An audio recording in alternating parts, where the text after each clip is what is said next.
Hey Raghunath, tell everyone about our Patreon community. Sure, Kaustubha. The Wisdom of the Sages Patreon community is an incredible online yoga resource.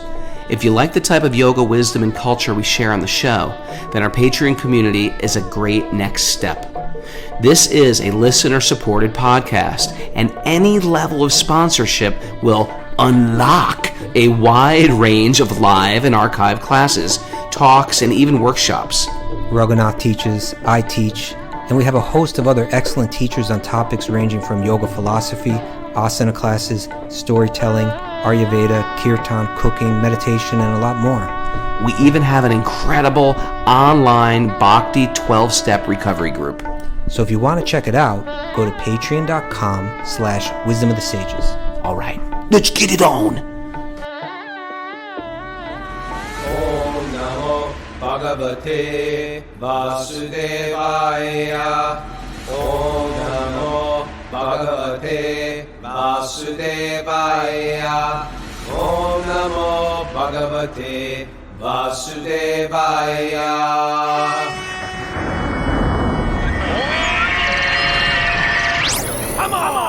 Live from Super Soul Farm, this is Wisdom of the Sages, a daily yoga podcast with your host, Raghunath, and co-host and senior educator at the Bhakti Center in New York, Kaustubha Das. Welcome to the show, and welcome to Tuesday, and welcome to the Srimad Bhagavatam. Welcome, everybody. Hanuman Jayanti also, or Yesterday. was, or it is. Today in India. It is in India. That means it's coming our way. No. Tomorrow, It means it already passed. No, we're behind them. No, you don't understand, Raghunath.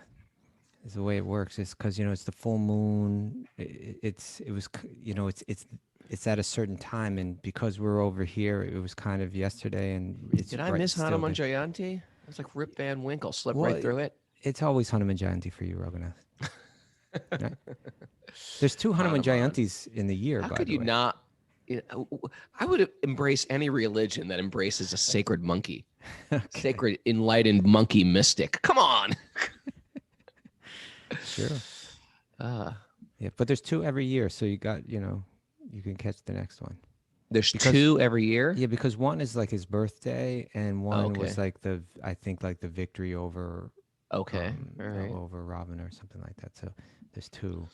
But yeah, because it's on the full moon, and the full moon was yesterday here, but it's full moon today in India.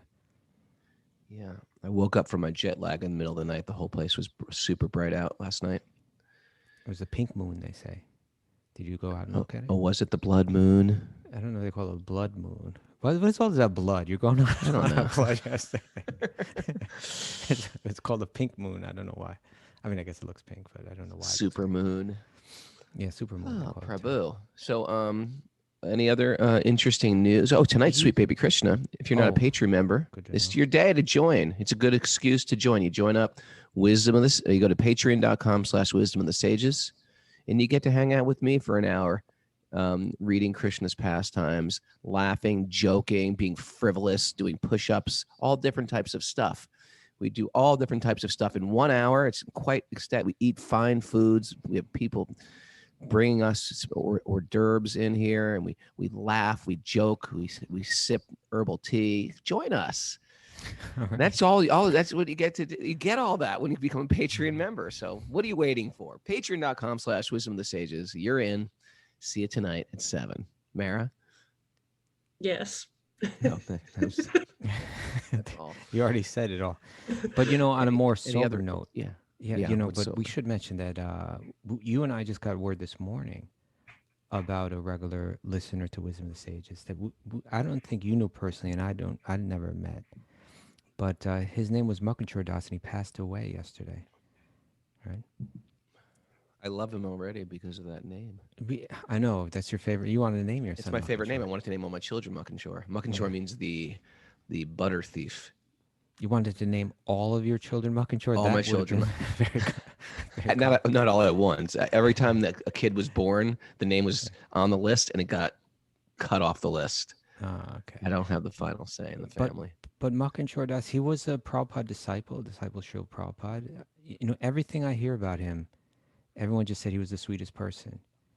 And I didn't know, I think he had written one or two comments that I had read, whether they were letters. Had you read some, Mara? Yeah, I think he wrote to us a couple times. Yeah, Mostly just encouragement. Yeah, he wrote some nice encouragement, and as we always shared, like when Prabhupada's disciples appreciate wisdom of the sages, that really means a lot to us. He was one such person, and I'm just learning more about him now. His partner of 25 years, Janet, wrote a little something that's been published widely, and there she mentioned that in the last year of his life, the wisdom of the sages was really his thing. Like he was listening every day, and it meant a lot to him. So that's so nice. yeah, and he passed away apparently with nice kirtan being played for him, and so it's a sad thing, but it's a beautiful thing when someone can pass away in that type of consciousness. And I wish I would have gotten the chance to know him better, but again, it means a lot just what little that he did share with us. So all the best to the soul of Makanchor Das. Well, on that note, yes, I got a little nugget for you. Oh, a little nugget of nectar, if you like. Check this out. This is from Martin Luther. Martin Luther. Not Martin Luther King, Martin Luther. Yeah. Right? Mm-hmm. The reformer. Yes, he was a reformer. We cannot prevent birds from flying over our heads, but we can keep them from making nests on top of our heads. Similarly, bad thoughts sometimes appear in the mind, but we can choose whether we allow them to live there, to create a nest for themselves, and to breed into evil deeds. Okay. Is that a good quote? It's a very good quote. I like that a lot. Say it again. That the birds, we can't stop them from flying over our heads. Yeah, but similarly, bad thoughts sometimes appear in the mind, but we can choose whether we allow them to live there, to create a nest for themselves, and to breed evil deeds. Yeah, because we got to realize the mind is not us, right? It's something. It's got a bit of a life. We're trying to gain control over it, and but until it's a long battle to kind of gain that control. So thoughts might fly over, and that we may not be able to stop, right? Like these thoughts pass through the head, or they float in. They float in, but we can just kind of like let it fly by, or we can just like allow it to set up a nest in there. In other words, to keep contemplating, to allow our mind to keep going back to them, to voluntarily contemplate more deeply these thoughts, or we can let them go. Let him go. Let it go.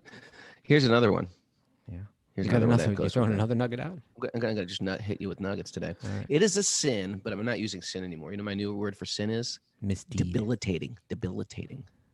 Okay.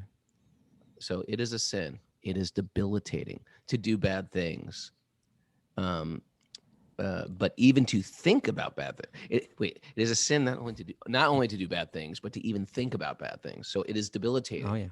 See, when you say sin, it's a thing like God is judging you. But when you say debilitating, this is from Zarathustra, who, of course, it could be that Zarathustra was like translated to sin because that's the word that was used at the time. Mm-hmm. He was Persian, and some ancient Persian. So it could, whatever that word was, we'll say it's debilitating. So let's hear it again. When I say debilitating, it's me doing something causing a bad effect on me. It's not God's not. I understand that. I get that. You like that? No. So what's the nugget though? Again, that's the nugget. Don't even think those thoughts. Say it all over again, thoughts because you've been talking so much about how you don't like the word sin. It is a sin not only to do bad things, but even to think bad things. Okay, I see what you're saying. So in other words, we generally consider sin to be an action, and that the action is debilitating. But what he's saying, and this is very consistent with like yogic thought, right? Because really it's how the external affects the internal. So if the mentality of debilitation or sin or the misdeed, I like misdeed. I think it's misdeed. Yeah, misdeed. Yeah. But if the mentality of the misdeed is there in the mind, then it's just as if we've done it, because it's shaped our mind in a particular way, right? All right. I think in Kali Yuga they say you don't get karma for your thoughts. You ever heard that one? I have heard that one. But in one sense, our thoughts are part of our karmic reaction too. But in other words, just for thinking something, it's not as if you've done it. I'm going to kill you. Because we'd be you don't get karma for that. We'd be in bad shape. The case goes. We need a break, right? Yeah. Well, there's also these 262, right? Diyato Vishayan Pumsha Sangash Teju Bhajayate, right? There's all in line. Well, all why in don't you line. explain that first? And the following From contemplation of the objects of the senses, yes. one develops attachment to them. Mm-hmm. From such attachment, lust arises. Mm-hmm. From lust, anger arises. Yes. From anger, bewilderment of memory. When memory is bewildered, intelligence is lost. And when intelligence is lost, one falls back down again into the material pool. Okay, so the idea that it's a chain. It's a chain. That's the first that domino. To the bird one. Yeah, that connects to the They bird all one. come, they're all perfect, right? They all fit together. It all starts, the first domino is your thought. Mm-hmm. And you know what? This is, we're talking this about like bad activities, problematic activities, what did I say again? Disability activities. Debilitating activities. We're talking about like that, but also positive ones too. For example, Luke Carmen's daughter and Bobby Marchand's little daughter, Frankie. And there's a lot of little kids out there listening to the show because their parents listen to it. Yeah. These kids are dancing around the house singing Om Namo Bhagavate Vasudevaya. Little Frankie's like just looking through the Bhagavatam and looking at pictures. Nitai and Gopi Lieberman. These guys are losing their little material minds because their minds want to engage in something also. And if you give them the positive alternative, otherwise it's just like cartoon world. You just put cartoon world in there and that's okay. You just get that. That becomes the fruit. So if you've got kids, Wisdom of the Sages, play it in the background. Kirtan, play it in the background. Let that be the soundtrack of your household. Classes, the Mahabharata, put it out in the car. They'll pick it up. They pick stuff up. They're like sponges. Best thing you could do. It's this isn't shameless promotion because I'm not, Mara knows the deal. I'm not a great kirtan leader. Okay. I like kirtan. I like to do it. I'm not the best at it. I recorded a CD. The CD is free. I'm making practically nothing from this, but you can download it on Spotify. It's called Raghunath Krishna Kirtan. Now, if you compare it to my friend like Gauravani or to Karnamrita or to the Hanuman or to Mayapuris, I am like an ant. That being said, this is the number one. My CD is the number one CD for children under 4. I kid you not. Children, little infants love this CD. I don't know why, but it's incredibly child friendly. All right. Yes. So Raghunath Krishna Kirtan, Spotify, download it right now. There you go. Whew. Thoughts or things, Kaustubha?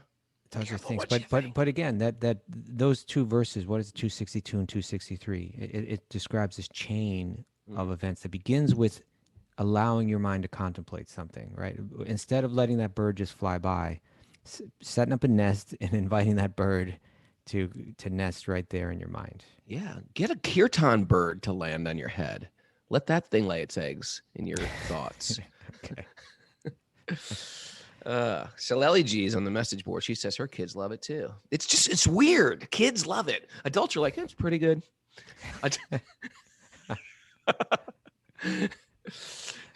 The children, it's like there's something about. You speak to the children, Raghu.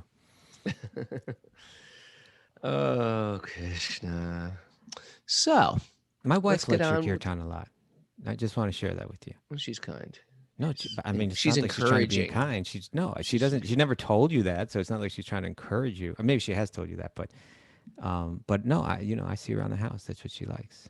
Something about your melodies. You come up with some catchy stuff, Roger. I'll give you that. Kid friendly. All right, so we're on Brahma's prayers for creative energy. Oh yeah. Okay. We're in the Bhagavatam, my friend. This is Bhagavatam. This is a daily Bhagavatam podcast. It is. Yes. By the way, if you're out there, one of the others, many others out there, beautiful others. I did a bunch of mail yesterday. If you're one of the others and you want to join us live, it's fun. It's enjoyable. We're all friends here on Zoom, and it's free. Once you pay your yearly dues. And you get the magic codes from Mara. You got to write her at wisdomofthesages108@gmail.com. And you too can join our secret brotherhood. Okay. Sisterhood. All right. Ready? Yes. Narayanam namaskritya naram chaiva narottamam devim saraswatim vyasam tato jayam madiraye. Before reciting the Srimad Bhagavatam, which is our very means of conquest, one should offer respectful obeisances to the Supreme Lord Narayan, unto Narayan Rishi, the supermost human being, unto Mother Saraswati, the goddess of learning, and to Srila Vyasadeva, the author. Nasta prayeshva badreshu nityam bhagavat sevaya bhagavati uttama bhaktir bhavati naishtiki. By regular attendance in classes in the Bhagavatam and by rendering service to the pure devotee, all that is troublesome to the heart will become extinguished, and loving service to the transcendent Lord, whose praise with transcendental songs will be established as an irrevocable fact. Om Jnana Tamarandasya Jnananjana Shalakaya Chaksurunmadatam Yena Tasmai Shri Gurave Namaha. I was born debilitated by blindness. Not debilitated. I was born debilitated. That's your word, right? Debilitated? Yes, right? It is. Yeah, okay, that might also be politically incorrect to say too. I was born debilitated in the darkness, and but my gurus treated my debilitated circumstance with the words of wisdom, so I offer my respectful obeisances unto them. Jai. Have you noticed yourself, if you're new to Bhakti, have you noticed yourself walking around just saying Jai to people? Like, do you guys have the ketchup? Yeah, we got some ketchup. Jai. You just say Jai a lot at a restaurant, at the gas station. Jai. You like to fill it up? Jai. Harry Bowl. I say Jai and Harry Bowl to people who don't even know what I'm talking about on a regular basis. I call people Prabhu. I call the lady from Sprint. I call her Prabhu. Well, you should see everyone as your Prabhu. You ready? Yeah. Okay. So we begin a new chapter today. Third canto, chapter 9. Again, entitled Brahma's Prayers for Creative Energy. Right? He's got a job to do, but before he does it, he's going to connect. Right? Yeah. All right. All right. So I got my really helpful guide, the Bhagavad-gita. Oh, that's good. Yeah. That's like a little Bhagavatam study guide. Is it only published for the devotees from Bombay? Is it public? Can you get this thing? Is it top secret? No, anyone can get it. Oh, really? Yeah. I think if you go to Russ Bihari Lal, you can get it. RussBihariLal.com. Is that what it is? RussBihariLal.com? Google Russ Bihari Lal, if you know how to spell that. If you can figure out how to spell it. Yeah. But it is available out there. And so they have a great breakdown for this chapter. Okay? Yeah. And even this is breaking down the first 25 verses is Brahma's prayers. After that, Vishnu is going to answer those prayers. He's going to reciprocate. But this is how he does it. It's interesting, right? Like if you want to connect, this is how Brahma, the most intelligent, noble human being in the universe, how he does it. You ready? Yeah. You want his formula? Yeah. How does Brahma do it? Okay. So the first 5 verses, they're a glorification of the Lord's form, because that's what he's seeing in his meditation. So, like, say you step into a temple and you want to offer some prayers. You might first spend some time glorifying the Lord's form. Okay? Okay. I get it. Then he speaks about the predicament of the conditioned souls. So text 6 through 10 will deal with that, the predicament of the condition. This is the trouble that we're in, right? What's the predicament here? The predicament is we're spirit in a material body. What a predicament. Yeah. Here's the predicaments that he'll mention. Misidentification causes anxiety. Check. Unfortunate people, they don't listen, they don't hear. Check. They're miserable and pitiable. Check. You're hitting all my bullet points today for my life. Their bodily identification binds them. Check. And therefore they become frustrated. Check. Okay. All right. So then text 11 through 13 will list how the Lord reciprocates with his devotees. It's kind of like, I'm in bad shape, but I know that you help us out, I guess, right? So he's going to talk about that. And that'll include that he dwells in the hearts of his devotees, who hear him through their ears, hear about him through their ears. And I don't know what that. Anyway, we'll figure it all out as we go. That people become, when they offer the results of their activities to him, they become purified. And then he offers his obeisances unto him, glorifying him as Bhagavan and Brahman, speaking about the mercy, how he appears in his name, speaks about the cosmic tree. We'll read about that. Speaks of him as the time factor and all his transcendental forms. And then he places his requests.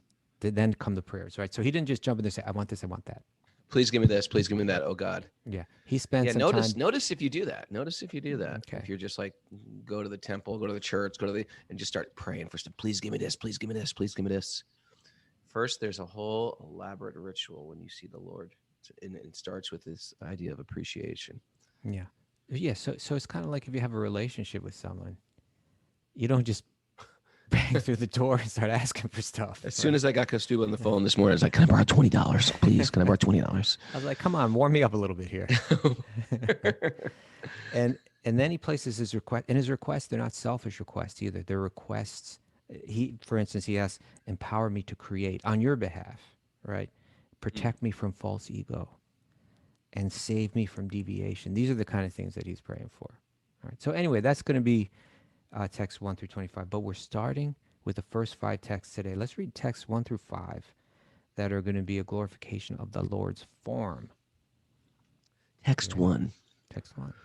Lord Brahma said, "O my Lord, today, after many, many years of penance, I have come to know about you. Oh, how unfortunate the embodied living entities are, that they are unable to know your personality. My Lord, you are the only knowable object because there is nothing supreme beyond you. If there is anything supposedly superior to you, it is not the absolute. You exist as the supreme by exhibiting the creative energy of matter." Text 2. Text 2. The form which I see eternally freed from material contamination has contamination and is advented to show mercy to the devotees as a manifestation of internal potency.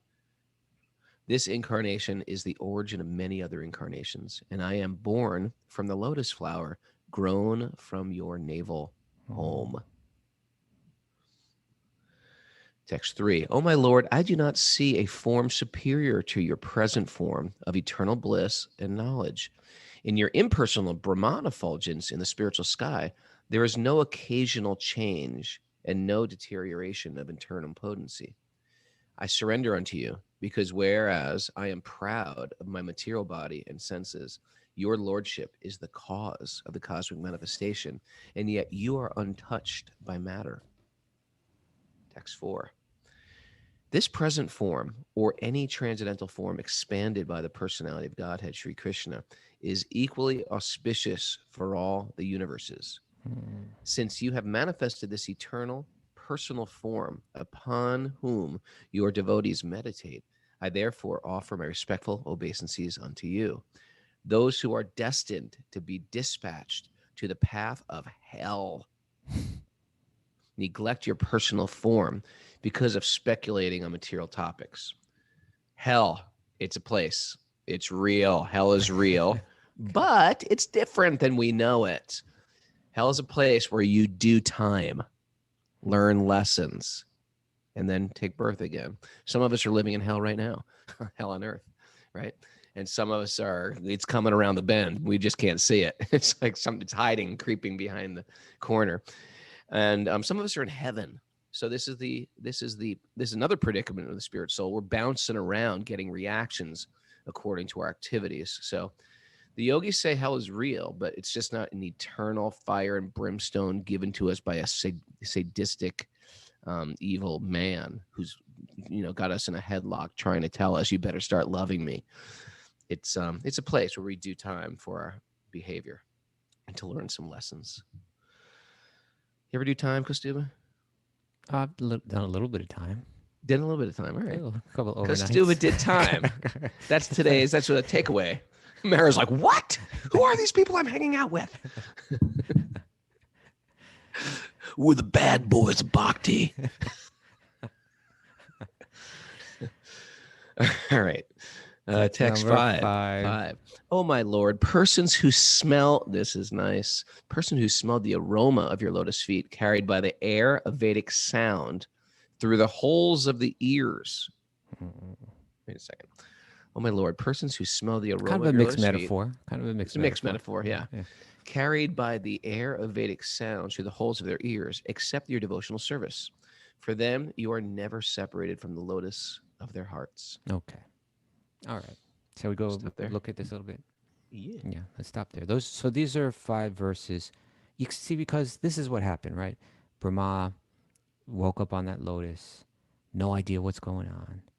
Started to investigate, what is my source? Where is this all coming from? Climbed down the stem with his external endeavors, reached no conclusion. Climbed back up, began to go into meditation. Went for a long time in meditation. And then this magical, wonderful revelation, happened, wherein within his own heart he saw Lord Vishnu, right?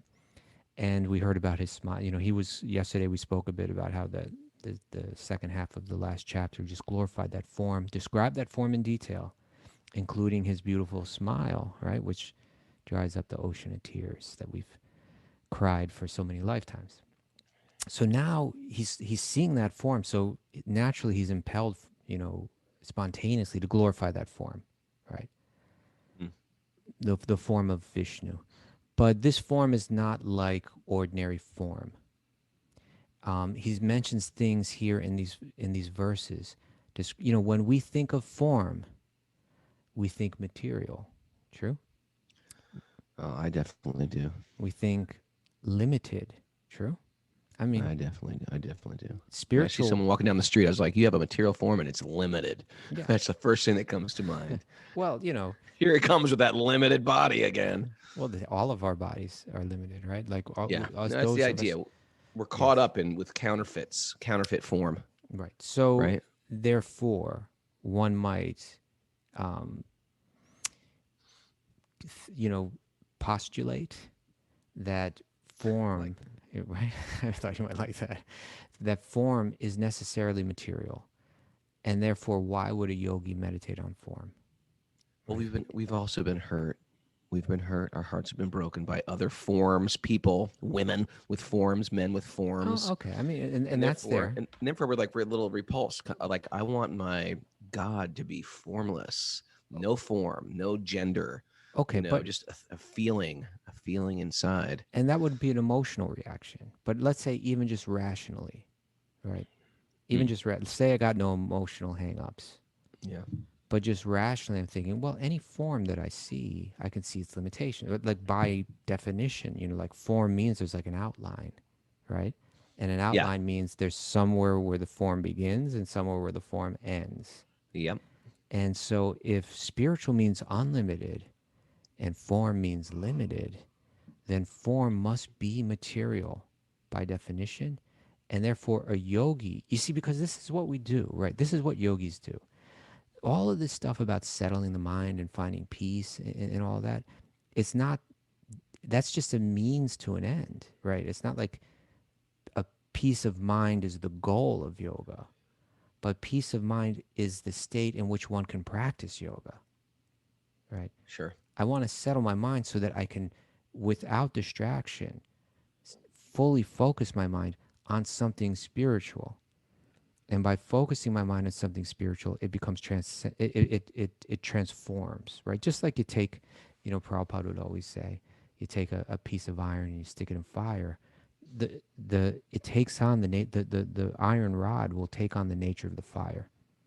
It'll become fireized in a sense, right? By being in that fire. So if we take our mind and we absorb all the points you got for postulate, you just lost with fireized. Okay. What would be the right? Well, in any case, it takes on the quality of the fire, right? Yeah. And so so similarly, if we can take our mind, which is very subtle material energy. It's matter. It's not spirit. But if we absorb it, if we associate it, if we immerse it in something that is truly spiritual, it will become, and this works, I think, spiritualized, right? Spiritualized. by that contact, by that association. All right, so great. So then all my, all those practices of asana and pranayama, or controlling, our thoughts and all that, it has a purpose to settle the mind. Okay, great. We want to settle the mind, but not just so that we can relax, but so that we can focus that mind and focus it on something spiritual. So what do you focus it on? What are you supposed to focus it on? Do you focus on nothing? Is that what we're supposed to do? Some people will tell you that. True? Yeah. Empty the mind. Just empty it. Yeah. Empty the mind. See a light or see nothing. Or they see Om. Yeah, they may come up with all different kind of things to focus it on. Now, the Yoga Sutras is going to tell you, in one sense, you can focus it on anything. The idea is we want to hold it still and go into a deep state of samadhi, right? Go into another state. But the Yoga Sutras will say that that's nearly impossible to do, and easier is just to give your life to God, right? Ishvara Pranadhan. But when we have Bhagavad-gita, it describes the yogi as meditating on this form, right? On this form of Vishnu, but isn't form material? Why would, if the whole idea is to take my mind and absorb it in something spiritual, why form, right? It seems like then I'm just absorbing the mind, which is material. I'm just absorbing it in something that's also material. But no. And Brahma gets this, right? He's like our first number one meditator in the universe, right? Yeah. He's got credentials. He just sat for 100 celestial years, which is like an amazing... Don't even bother doing the math. It's a long time. It's a very, very long time. And not only did he manage to stick it out, but it worked. And he saw Lord Vishnu, and he saw the form of Lord Vishnu. And he knew when he saw that form that this was not a limited form, that this form was unlimited, that there is such a thing as spiritual form. What does material mean? Material means bound by time, right? Like the law of time affects everything. Yeah, you like that? I like that one. Material means bound by time. Yeah, the law of time affects everything that's material and nothing that's spiritual, right? So our bodies, our forms, and all the forms that we see in this material world, they are, ruled by time. They are deteriorating at every moment, and ultimately they're all destroyed, right? Whereas Krishna's form, actually the law of time emanates from Krishna's form. It's not bound by time. It actually is the master of time. But Krishna's form it's like, well, let's read what he said again, okay? Let's go back here a little bit. He says in text 1, how fortunate he is to come to know about him, that unfortunate living entities, they're so unfortunate that they're unable to know your personality. My Lord, you are the only knowable object, because there's nothing supreme beyond you. Time is not beyond him, right? There's no force that he's controlled by. If there's anything supposedly superior to you, it is not the absolute. You exist as the supreme by exhibiting your creative energy of matter. Now, this is what he says about the form. The form which I see is eternally freed from material contamination, right? And has advented to show mercy to the devotees as a manifestation of not external potency, which is matter, as a manifestation of internal potency, right? It's spiritual energy. This incarnation is the origin of many other incarnations. It's not limited.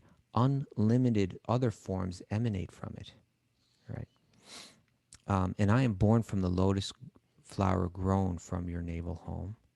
He goes on to say, I do not see a form superior to your present form of eternal bliss and knowledge. This form is eternal, right? It's blissful. It's not a form of ignorance. It's a form of pure, blissful knowledge. In your impersonal Brahman effulgence in the spiritual sky, there's no occasional change and no deterioration of internal potency. And I believe that what he's saying by mentioning that here is that your form is like that. When we think of spiritual, we think of the Brahman effulgence, just the divine light, no form. But he's saying your form is like that. There's no change. There's no deterioration. And so he surrenders unto that form. I surrender unto you because whereas I am proud of my material body and senses, your lordship is the cause of the cosmic manifestation, and yet you are untouched by matter. Your body is different than my body. Right? The pictures in our house, just want to share this. Pictures in our house become a meditation. You could probably remember the pictures, paintings on your wall from a child. they stay within the mind. So what we have hanging, like I'm looking over at Mara's head right now. I don't know what that is, but she's got some picture up there. The pictures that we have in our house affect our consciousness as well. And today or tonight, or I can do it with all you guys too, Zoom people, let's do a little experiment. Can you, as your head hits the pillow, close your eyes and do an experiment of how do you envision, say, Krishna or Vishnu, and really come up. So in a moment, the practice is that you're slowly, okay, Krishna is wearing this. He's got his hair looks like this. His peacock feather looks like this. His wristlets or ankle bells look like this. He's sitting in this area. So you can just close your eyes and you can go there. We start very slow and then be able to close your eyes and go there and let that be the last thought before you fall asleep. It's powerful stuff. I had to do it because, when we were traveling, I couldn't do my regular worship. So I had to sit every morning and just come up with that. And I will say, I think it's even more, I feel like I'm more present for that than this puja in the mind, the manasa puja, than even my regular puja. Because you really have to dig deep to get those, you're working the mind muscle. What do you think about that? Well, yeah, I mean, it's we do engage the external, right? Like the external forms and stuff. Because generally involving our eye, the more senses that we can get involved will be helpful, but you're right. But then there comes a challenge where you just focus your mind. And sometimes it helps remind us that it's all about, it's not just the external, but the whole point is to focus the mind. And you know what, Raghunath, what we focus our mind on? Yeah. That's what enters the heart, right? So this is text 4. He says the present form or any transcendental form expanded by the Supreme Personality of Godhead, Sri Krishna, is equally auspicious for all the universes. Since you have manifested this eternal personal form upon whom your devotees meditate, I therefore offer my respectful obeisances unto you. Those who are destined, okay, then he says that thing about going to hell. but the point is this, is that he manifests this form. What do Vaishnavas, what do Bhakti-yogis meditate on? There's 4 things, right? One is form. What are they? Nama Rupa. Yeah, and? Leela. Leela, Nama. What is it? Nama Rupa, Leela. And? What am I missing? Nama Rupa. Name, form, Guna. Guna, qualities, right? The name, qualities. The Nama, the Rupa, the form, Guna, qualities, and Leela, pastimes. Like, for instance, tonight, what will you be doing? Sweet Baby Krishna. That's the meditation on the Leela. And the form, we'll talk about his cute little form. Yeah. We'll talk about his name. We'll say his name. We'll do them all. We'll hit all those bases tonight. Well, the Leela includes them all, right? Yeah. So, but this is the object of meditation. The whole idea is to somehow absorb my mind in spiritual content so that it will become transformed. Otherwise, we're hopeless, right? So that means I need to live the right lifestyle. If my lifestyle is making it impossible for me to focus my mind, I gotta change. That's where yama and niyama is all about, right? Yama and niyama. Yeah. I gotta live non-violently. I gotta control myself sexually. I gotta speak the truth and not speak lies. All of that stuff stirs up my mind. It gets me distracted. Right? All that stuff is the threshold. Even straight edge. It's the threshold, right? Even straight edge. Something great. Even straight edge. People say, well, I'm straight edge. Well, so what? So good, right? Like that's what yamas and niyamas are. They're good, but you just can't end there. That's what dharma is. It's good, but you just can't end there. Right. It's the threshold. It's the doorway. It's the golden gates. Now enter in. And that's what bhakti is. It's what you do when you're mindful, right? Yeah. There's a lot of like serial killers who are mindful. Who cares about being mindful? You got to be mindful towards your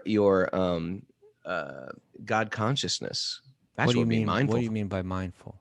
Meaning they're being very thoughtful. If you want to get into the serial killer analogy, these people are doing like meticulous things, with in their disgusting. Okay. But I think the definition. You don't want to go there this morning. Yeah. Well, I think the definition of mindful has to do with like observing your mind or being conscious of how your mind is separate from you and it's working. Oh, I thought it meant being sort of like meticulous, mindful, also. Okay. But in any case, I appreciate what you're saying.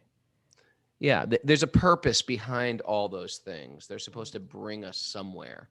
Right. The rituals are supposed to bring us somewhere. The abstinence is supposed to bring us somewhere. The duty is supposed to bring us somewhere. Our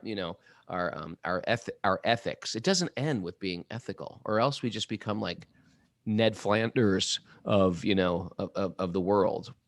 We want to actually become full lovers of God. You assume that Ned Flanders isn't? Actually, Ned Flanders was pretty God conscious.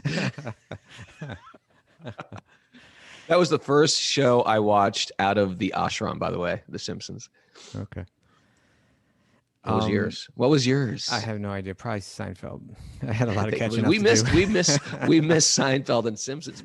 Me and Kaustubha's generation, we missed Seinfeld. We missed Simpsons. I missed all of grunge. Grunge went right over my head. All right. I was in the ashram.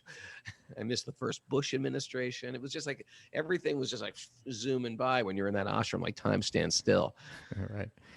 But in any case, what he says here, all of that is so that we can focus the mind on an object of meditation. Here it's saying that this form, in text 4, he says that it's it's auspicious, right? He says it's equally auspicious for all the universes. In other words, it's universal, right? That whoever you are, wherever you are, this form is just as good for you as it is for anybody else, right? It's not relative, right? It's absolute. And it's auspicious, it's mangala, right? That there's a lot of things that we can meditate on, including murder and Simpsons, whatever it might be, that might be inauspicious. But when you meditate on this form, it brings about the best results, right? It relieves you of your suffering. It brings you happiness, etc. So it's equally this. If you meditate on this, if somehow you can settle your mind and bring it to this, you're going to have really good auspicious results. And then in text 5, he goes on to say, "Oh my Lord, persons," and this is the mixed metaphor, right, "who smell the aroma of your lotus feet." In other words, they're connecting to you, and you're getting the it's like lovely, right? Like it's beautiful. Right. You're experiencing that beauty. So those persons who smell the aroma of your lotus feet, carried by the air of the Vedic sound. This is how it's done. Even if you want to connect with form, you have to hear about the form. You have to hear the descriptions of the form, right? So carried by the air of Vedic sound through the holes of the ears, they accept bhakti, right? They get it. They reconnect. They accept your devotional service. And for them, you are never separated. This is the big deal right here, right? You're never separated from the lotus of their hearts. They're always connected. When you feel that connection, when that connection is reestablished, and it's mentioned here, reestablished within the heart, then you walk around always connected, right? It's like you've got this treasure right here.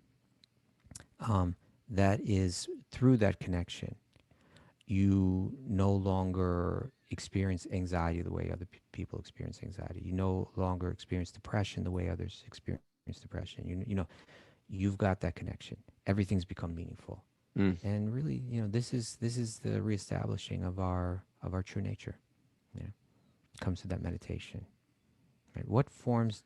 I guess this is easy for me to guess, but tell me about the forms that you meditate on, Raghunath. I mean, when you're doing good. when a good on a good day. On a good day, I imagine myself at holy places. I always picture myself doing puja, like when I'm doing a manasa puja within mind. I'm at the bank of the Ganga, at the Ganges River, and I'm taking lotas. Those are big metal like cups, and bathing my deities, and then my deities will manifest into the beings themselves. Like I have a little beautiful silver Lal Govinda. That's what I missed. Describe Lal Govinda. Lal Govinda is like a silver deity of Bal Gopal, and so I'll be bathing. But people don't know what Bal Gopal is. You got to describe baby Krishna crawling, little baby Krishna crawling, and he's holding a sweet ball in his hands. Okay. It's a very famous. Thank you for making me share that. And then in my mind, it will also manifest into a real baby, like a little baby. Okay. And You want to go more details? I got details for you. And then I'll just go into his hair and what is in his hair today and how his hair looks. Is it long? Is it hair? What are his necklaces today? Is he naked? Little baby, sometimes they're naked. They just crawl around. What's that sweet ball in his hand look like? And you can just get into you can play with details, and the joy is in the details. And I think I think it's safe to say that one of these days we're going to die, and you want to be able to close your eyes and have that picture right there.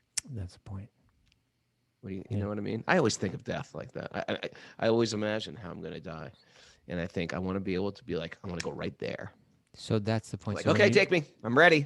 You said something like working the mind muscle earlier. Did you say something like that? Working the mind muscle. You did. Yeah. Yeah. So in other words, like that? Yeah. Well, that's the point. Okay, I'll keep it. But it's a question. Like you say, details, right? This is how Bhakti yogis operate. That they're hearing this literature all the time, so that they get the details to inform or to kind of nourish their meditation, right? So that when you close your eyes, you can. We were speaking about the value on memorizing verses. But a lot of those verses are descriptions of the form, right? And in this way, we can bring our mind to the form. So you have to put that stuff into your mind, and you have to keep bringing your mind back to it. That's where regulation comes in, right? Like every day I'm going to hear Bhagavatam. Every day I'm going to go to the temple, bring my eyes to the form, and not just kind of like mindlessly. Right, but like you say, with attention to the detail. Yesterday we talked about the deity of Radharaman, right? Deity of Krishna in Vrindavan, and we were able to talk about some of the details of that form, right? You bring your mind to those details. That's the process. Now, in the Bhagavad-gita, in the 12th chapter, Arjuna's got a question for Krishna, right? Right at the beginning, text 1. Who's considered to be more perfect? Those who are always engaged in a devotional service, or those who worship the impersonal, unmanifested facet of God, right? What's a better path? There are two vantage points of sort of the same thing. Same thing, but so then Krishna responds, those who fix their minds on my personal form and are always engaged in worshiping me with great transcendental faith are considered by me to be the most perfect. Right? And he says, but those who worship the unmanifest. So in other words, that by bringing the mind to form, it helps us fix the mind. But this form isn't material. This form is spiritual. Right? And he'll go on to describe how when one's focused on the unmanifest, just the divine energy, how difficult it is. He'll say that it's always troublesome for those whose minds are attached to the unmanifest impersonal feature of the Supreme. Advancement is very troublesome. To make progress in that discipline is always very difficult for those who are embodied. We need to bring the mind to some form, right? Name, form, qualities, pastimes. But as Brahma's saying here, they're all full of beauty, and they're all auspicious. If any of this, if you're new to this, if you just sort of like stumbled in this podcast, flicking through other podcasts, this may sound this whole thing may sound very bizarre, but this is all real. This all works. It actually works. It can help you. It controls your mind. It focuses your mind. You'll watch yourself transform. You will change your thoughts. Your thoughts will become transcendental as opposed to material. Your thoughts will no longer drag you down. They'll bring you up. And I tell you, this idea of form is so powerful. And thank God for, Prabhupada and these saints that have taught this, because before maybe 1966, the concept was it was very ambiguous. God, I feel God. And it was sort of maybe reactionary against maybe a personal deity or a bad relationship with God in my church or synagogue or something like that. But this stuff works, these transcendental forms, having these pictures or an altar in your house, it works. It actually tangibly will change you. And I think a lot of people who are new, it might sound a little far-fetched, but a lot of people are here regularly. I think we get it. Yeah. We don't want a life without that form now. Right.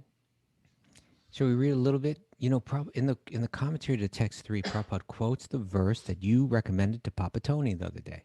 What? Yeah. Advaitam achyutam anadam anantarupam. Adyam Purana Purusham Navayovanam Cha. Vedeshu Durlabam Durlabam Abhaktau. Govindam Adipurusham Tamaham Bhajami. It's a good verse. I want Papa Tony to learn that. Has he learned it back yet? up with you, Papa Tony. That's your verse. You don't just get to ask questions like that and then not do anything about it. Papa Tony got to learn that poem. So the verse this is also Brahma's prayer, right? Same person. I worship Govinda, the primeval Lord, who is non-dual and infallible. He is the original cause of all causes, even though he expands in many, many forms. Although he is the oldest personality, right? There's nobody older than him. He's the origin. Who's older? He must be old and smelly and stinky and wrinkled and debilitated. He's not. No, he's ever youthful. He is ever youthful. How do they say it? Like a blooming youth. Yeah, this is a different translation. Here it just says, although he's the oldest personality, he is ever youthful, unaffected by old age. The Supreme Personality of God cannot be known by the academic wisdom of the Vedas.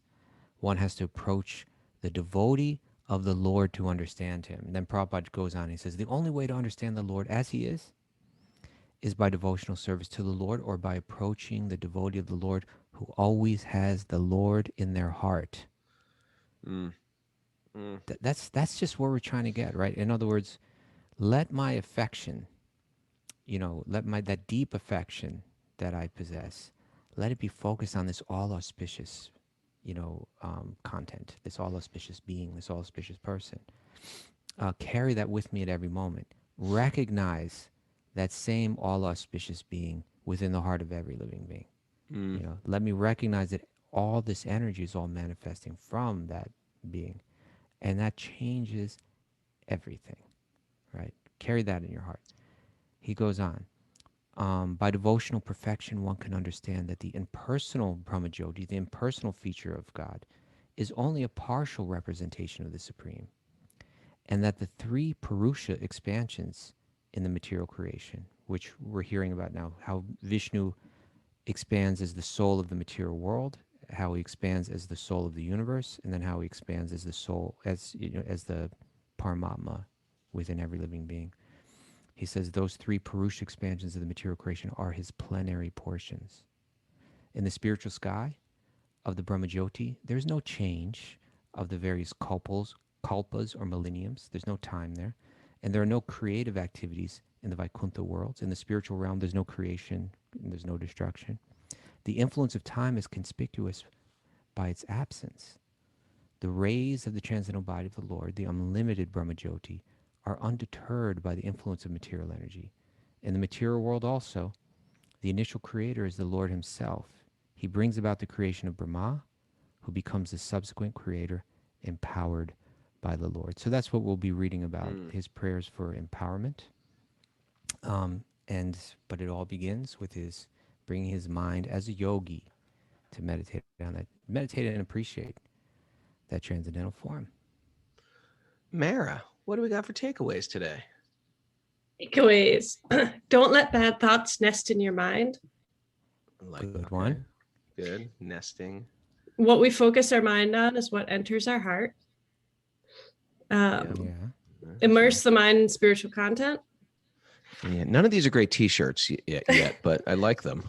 Misidentification leads to anxiety. Do you like that? Imagine wearing that as a t-shirt. Spiritualize the mind. How about that? From Chapuji. Yeah. Chapu. So that's a t-shirt right there. That's a t-shirt. Spiritualize the mind. Okay. Spiritualize the mind. Okay. All right. Is that it? Well, there we go. That's all I got? It's going to have a smiling face. I keep on reading the chat board. Okay. There's a Bhakti Recovery men's meeting at 11 a.m. and a women's meeting at 2 p.m. Always pay obeisances before starting everything, Arvind says. Anything, yeah. Anything.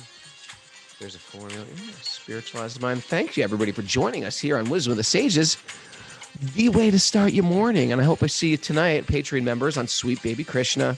Again, if you want to join, patreon.com/Wisdom of the Sages. And tune in 7 to 8 a.m. Eastern Standard Time. And we're going to be getting to some sweet stuff tonight. Oh, my God. It's going to be crazy. Now, we need great need great morning rituals, and this is one of them. And I want to thank especially all the little children under 4 who are dancing and singing and loving life and, you know, talking to their mom about Krishna and walking around the house saying mantras and walking around the house with a ghee lamp, lighting fires, offering them in circles around forms of God. I want to thank those kids for doing that. Yeah, light incense when your mom's not looking. Just light the house on fire. Just light it up, make beautiful aromas, but make sure you offer it first. Thanks, everybody. Time to dance.